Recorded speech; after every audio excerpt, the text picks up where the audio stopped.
T. Higgins? Didn't see him at practice. Just sick. So really it started yesterday. So hopeful for tomorrow. We'll see. But I don't have any update on that. Alex, You don't expect Alex this week. Zach, what is the fine line between playing with intensity, playing with focus, and not playing over the edge and feeding into baiting? If a certain team tries to bait you.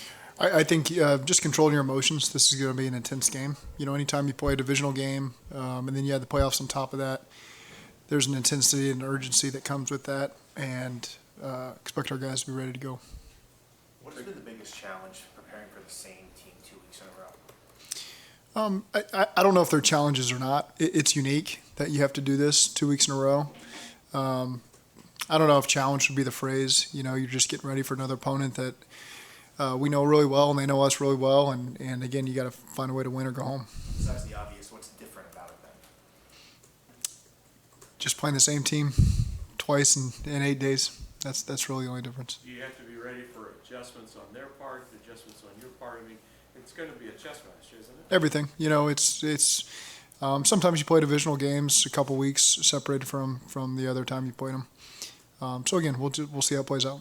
How do you feel your run game has been in December and January? We're just trying to be efficient as possible. You know, we're not into the passing stats and the rushing stats. We just want to be efficient.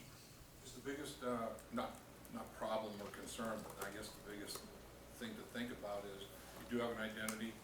You don't want to try to tweak it so much that identity gets a little bit nicked up. I mean, is doing things that you've done well all year the most important thing? It is. You know, that's what our guys have a lot of confidence in. It's what allowed us to win as many games as we've won this year, 8 in a row, and beat a lot of good teams along the way that have good defenses, and you know, feel like our guys have done a really good job.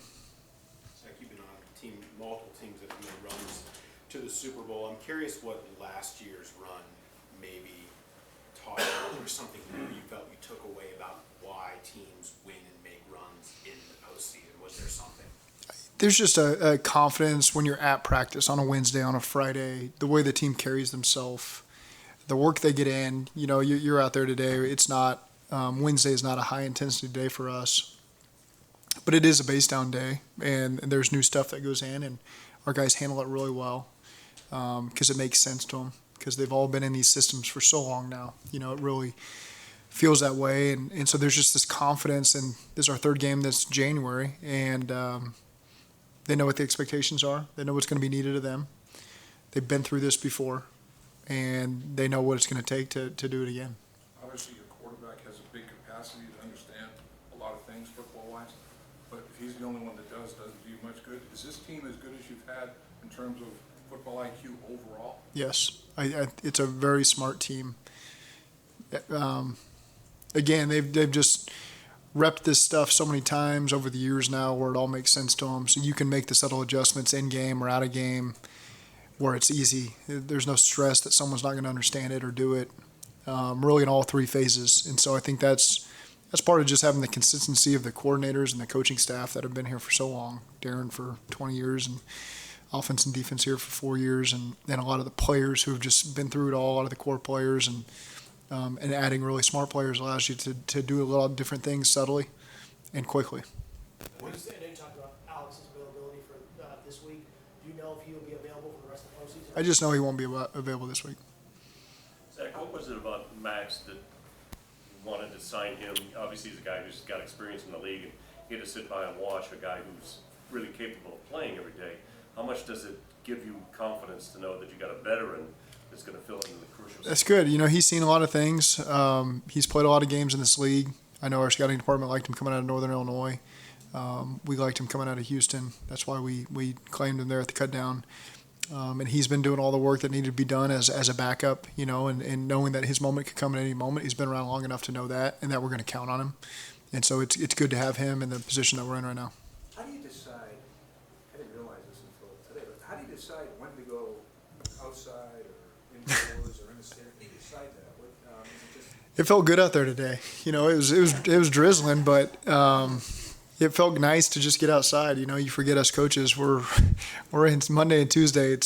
We're in a room like this. You know, and so the first time I really get to see daylight is Wednesday at practice, and so sometimes it's just nice to get out there. It wasn't too cold. You know, it was hard to predict what the rain was going to be, but it was really held up perfect for us. I mean, is it the fact that you're here, you know, you're gonna be out there, you're gonna be playing an outdoor game this week? Yeah, you know, again, these games, at some point there's going to be elements. I don't know if it'll be Sunday, but you always got to be prepared for that. Take advantage of it when you can get it. Who knows what tomorrow's going to look like too? You know, tomorrow doesn't look like it's going to be the best day we've ever had. So we just monitor that before getting indoor work and outdoor work.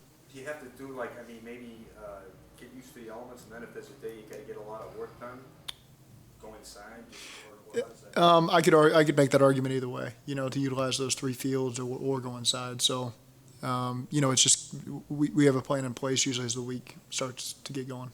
The stuff you're talking about, practices during the week being so important, why is that so important this time of year? Why is that such a big deal now compared to, you know, October or whatever? Yeah, we don't do as much full speed work. We're not in pads. We've cut down the reps.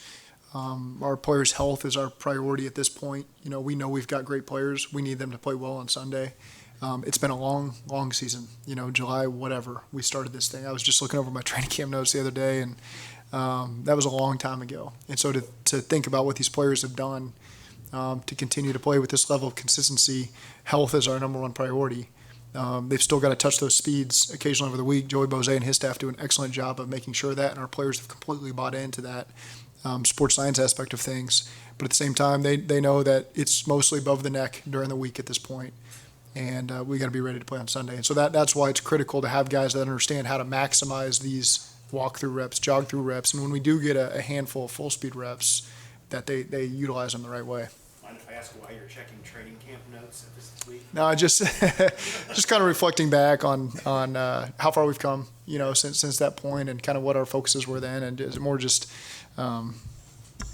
taking 5 minutes to reflect a little bit. Anything you wrote down that proved prophetic, like or that came true? No. It was like, you know, oh, wow, I've got to get that right. No, usually it'll be like the media's killing us over this, and so it's a lot of that kind of stuff. Speaking of your That must have been a long time ago. Yeah, last training camp, our offense was horrific. We couldn't get a first down, and I reflect back on that one quite a bit. Speaking of your notes, and if you want to share, but is there anything from your notes from last year's playoff run Yeah. that you pulled out that is extremely helpful to you this year? Nothing that I would share, but there's again, the weeks aren't that much different than the regular season weeks. Sometimes it's messaging. Sometimes there's notes just about playing a night game or things like that you know you got to adjust as you've been through more experiences, and so it's maybe not particular to January playoff, but just things that I think are helpful. Are you a guy that tries to kind of script out the whole year? Or do you find that, that's tough, I'll just do it a little ways? And Yeah. if I have to review Have you been talking to Doug? Yeah, Doug does a great job of being on me about that, because that's part of the job. You know, is you got to do that. Do I do it 6 months in advance? No. More as it gets closer, I take care of it. But thankfully, I got Doug to make sure I get it done. Do you know how many practices you're at, Zach, right now? I do not. No, a lot. Digits I don't. No, I don't. Zach, why do you and Duke Tobin work well together? Duke's got no ego. You know, he just wants what's best for the organization, to be quite frank. And he knows what it takes to win. I think that's what's so special about him being here for so long is his experience at one place. He's seen players come and go, this division come and go. And so he's just so easy to work with. The whole department's easy to work with, all those guys. I always look forward to the interactions in the offseason, you know, when we're going through the draft and things like that, because you're not afraid as a coach to ask a question or throw in your 2 cents, and know you're not going to be looked at sideways. And so, again, just very easy. He's here all the time with us coaches, and I'll pop up to his office. He'll come down to mine. You know, we always have arranged meetings during the course of the week. But, again, he's been really easy to deal with, no ego, just wants the Bengals to win. Zach, as a coach, how do you teach resiliency as a group concept? Is that possible? More just about learning from the experiences that we endure during the season, you know, whether it's to be able to talk about urgency or resiliency or any of those traits that can come up. Anytime there's an example from other teams or our team that we can use to try to improve our team, that's kind of where we focus ourselves. With how big Evan McPherson was on the playoff run last year, what conversations are there, if any, with him going into the playoffs? I think Darren always does a great job of just knowing that moment, those moments can come at any time. Those moments could be in the first quarter of a game, on a kick. And you just never know how that's going to shape up with the final score. I really like Evan's mental toughness. I think that he's prepared for big moments, which the playoffs are plenty of big moments. But he always does a great job with his preparation and is always ready for those times. What makes Joe Burrow so good, not only week to week, but in game, making adjustments on the sideline? Just so prepared. He's really prepared, and so again, there's always going to be game plan things from the other team that maybe are new to what we've seen. But it's easy for him to make those adjustments and understand what just happened and what we need to do to counter, or even in the moment how to counter. And he's just got that sense of calm. I think the unit really is able to take a deep breath with him at the helm because they know that he's in control of those moments and be ready for communication, be ready for what he says in the huddle, be ready for what he says on the sidelines. And like I've always said, he's an extension of the coaching staff, and so that carries over to all aspects of football. Going back to those examples you referenced, is there one that you maybe most proudest of in terms of the resiliency y'all showed, whether it be even season, practice, training camp? Is there one that really sticks out? I just think, early in the season when the narrative, it was easy to fall into the narrative of struggle, 2-0-2, 4, whatever it was. You never felt that. I knew what was being said outside, but I knew inside these walls, no one felt that. No one was nervous that maybe we're not going to accomplish the things that we were saying. We knew we had plenty of time. We knew what we had in the building, the talent, the character. So I knew then when we were having those early season losses that we had the type of team we wanted just based on how they reacted to that kind of stuff. How does the Ravens run game differ from other teams in the league and how they use their linemen and using Ricard and things like that? Is it any fundamentally different than other teams? Some, yeah. I mean, their overall style is different. It's the quarterback run can be a big part of what they do. A lot of gap scheme, a lot of perimeter stuff. So again, the quarterback run element is different than a lot of teams can utilize. Some teams can use it. This is a team that's done a good job using it. It's that time of year where other teams are asking for permission to talk to assistants. How do you balance maybe being happy that it doesn't look like you're going to lose anybody versus being a little perturbed that nobody's giving these guys a look? Yeah, that's a good balance. It's still early. Still early, and our focus, of course, is helping this team prepare for this game. But at the same time, we got a lot of guys that are very important to the foundation that's been laid here and what's accomplished. And I certainly think that they're deserving of those opportunities. And it's not to take away from other people that get those shots because they're deserving as well. But just knowing our guys, you're probably talking Lou, Brian, Darren in particular, other guys. I think there's a lot of future head coaches on this staff that are going to be very successful. People reflect back in years and see that this was a really strong staff. And again, hopeful that those guys will get a shot. There is a balance. If everybody's back, everybody's back.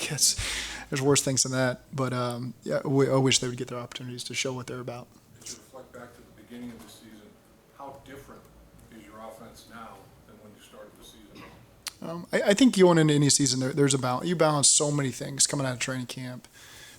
Health, some unknowns, and so again, that's early in the season. You're trying to form your identity and discover things that you thought were going to be great that maybe aren't as good as you thought. Some things that maybe you didn't think were going to be strengths that turned into strengths, and then as the season gets underway, you start to balance that stuff and be ready to adjust and be flexible.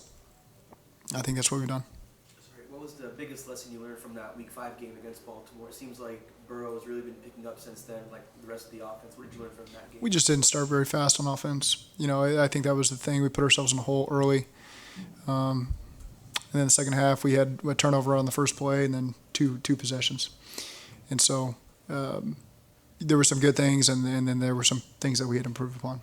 Zach, you said that you got to prepare as if Lamar's going to play no matter what. He didn't practice again today. It's increasingly unlikely that he will play. How do you maximize preparation for different guys that are going to be in there? Even though you said they're great at the running quarterback, there's certainly a difference when he plays and he doesn't. Sure. I mean, he's a guy that, can you really prepare for that athleticism? Not really. You know, I think these other quarterbacks they have can do a great job. You know, and so whether you're practicing that or not, you're still ready for a guy who's a dynamic runner. That's what they've done. Building that quarterback room is they've found a lot of guys that can beat you with their legs and their arm, and so you got to be ready for everything. Zach, a non-football question here, but I know fans are wondering. Last year, I think you rewarded some of them by surprise playoff game balls. Mm-hmm. Do you plan to play Santa Claus at all after some of these? I'm certainly hopeful we get that opportunity, but that's a tradition that I plan on enjoying forever.